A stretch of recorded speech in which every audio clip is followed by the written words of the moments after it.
Okay guys, nandito tayo ngayon sa Landcris, Parañaque. Pupuntahan po natin ang model house ng Landcris Prime. Ayan, natatanaw ko na po yung model house mismo. Ayan, ang Landcris po ay hindi lang townhouse, meron din po silang mga condo. Ayan po. Pero actually mga condo nila is halos sold out. May pailan-ilan na lang siguro mga available. Pero ang ongoing construction po nila ay yung Landcris Premier na townhouse. 2-story townhouse with attic. So parang 3-story na din. Ayan guys, along lang siya, Barangay Road. Malapit lang siya sa municipal ng Parañaque. And at the same time, malapit din sa BGC. And then, malapit din sa airport. Malapit po sa lahat. SM, malapit din po sa SM, Bikutan. Ayan po ang model house ng Landcris Premier. Sulit, napakaganda. Meron pa kayong attic sa taas.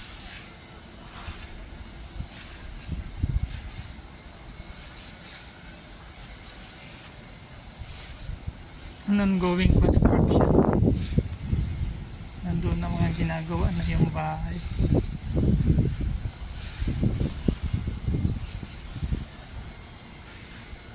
Ayan, paikot.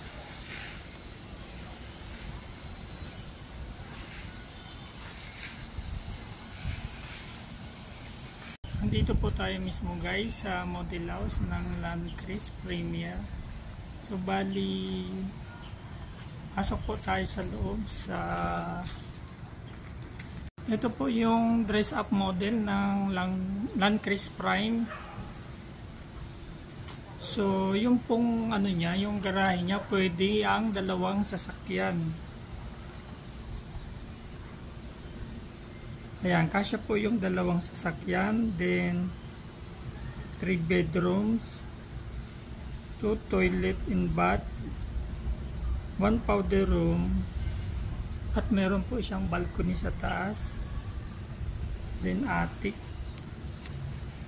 Ayan guys, yung napakaganda nilang model house. So bali, dito po tayo sa loob. Ayan po yung dress up model nila. Ayan, maaliwalas po sa mata.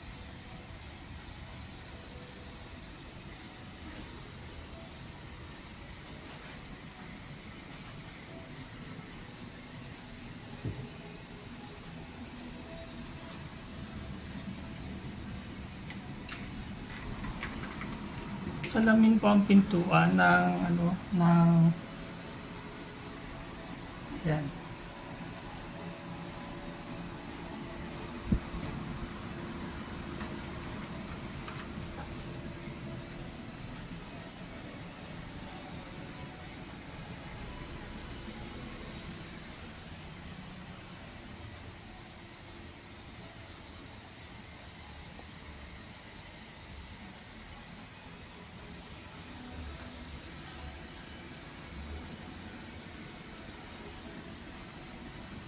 So, akyat po tayo sa taas.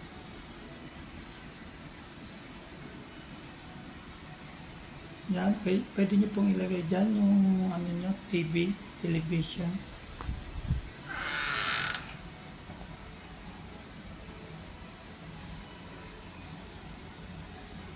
Ito po yung ano nila, CR sa baba.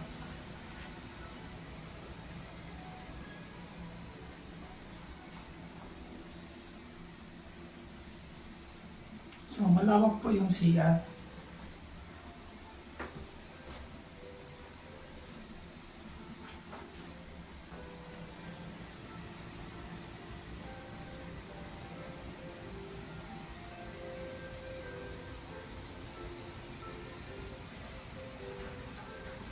Then malapad din po yung hagdan nila.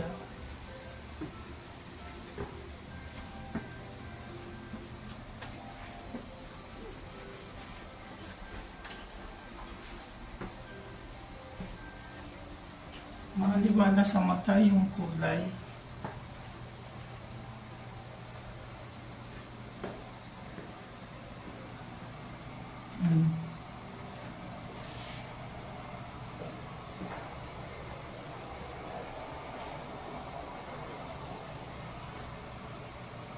May CR din po sa taas. Ito po yung master bedroom. Then sa tapat po ng master bedroom, dyan po yung terrace. Magiging terrace.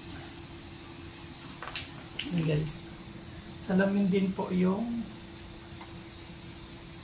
pintuan.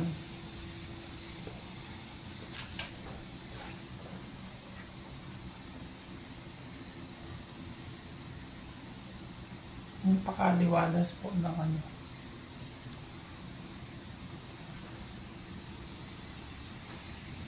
Then, malaki po ang space ng iyong kama. Ayan.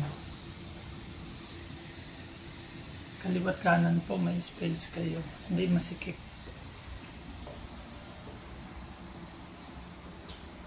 Dito po yung pinaka pwede nyo gawing office.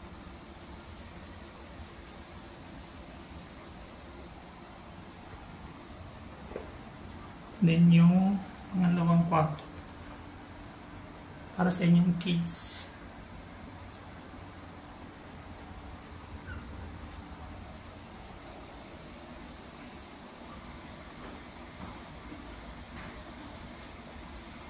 Guys, sorry.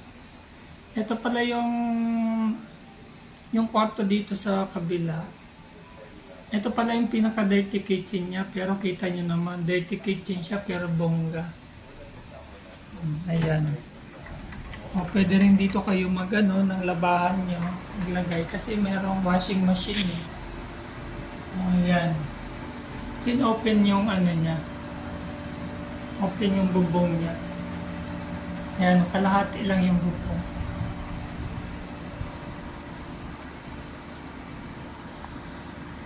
So guys, ito pala yung pinaka-attic niya sa taas. So, samahan niyo po akong umakyat sa attic. So, attic niya is parang third floor na din. Ayan, ang ganda ng hagdan. So, maliwalas. Ayan, pwede niyo pong lagyan ng mga salamin.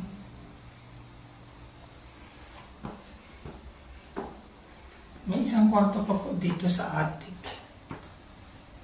Ayan.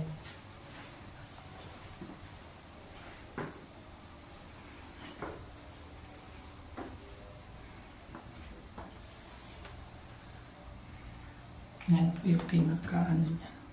Kwarto. Wow!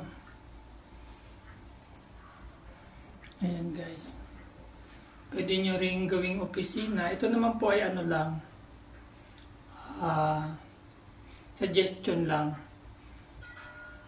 Opisina or isa pang kwarto.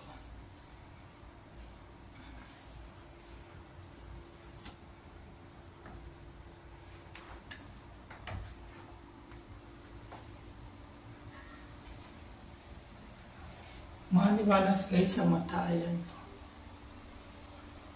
So balikan natin yung ano, balikan natin yung terrace sa master bedroom.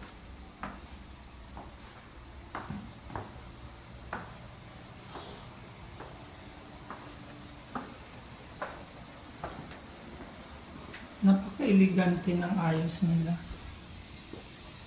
Pwede rin po kayo maglagay ng television sa inyong master's bedroom. Diyan nakapwesto yung kanilang aircon. Then, buksan po natin. Ito po yung pinaka terrace. Nandito tayo sa balcony. Ano nyo po ang kanilang condo. Kasi sa townhouse, meron din po silang mga condo na hawak. So, ito guys, ang inyong magiging balcony o terrace. Pwede kayong maglagay ng halaman. Ayan. Napakalapit po nito sa lahat. Malapit sa Ninoy Aquino International Airport.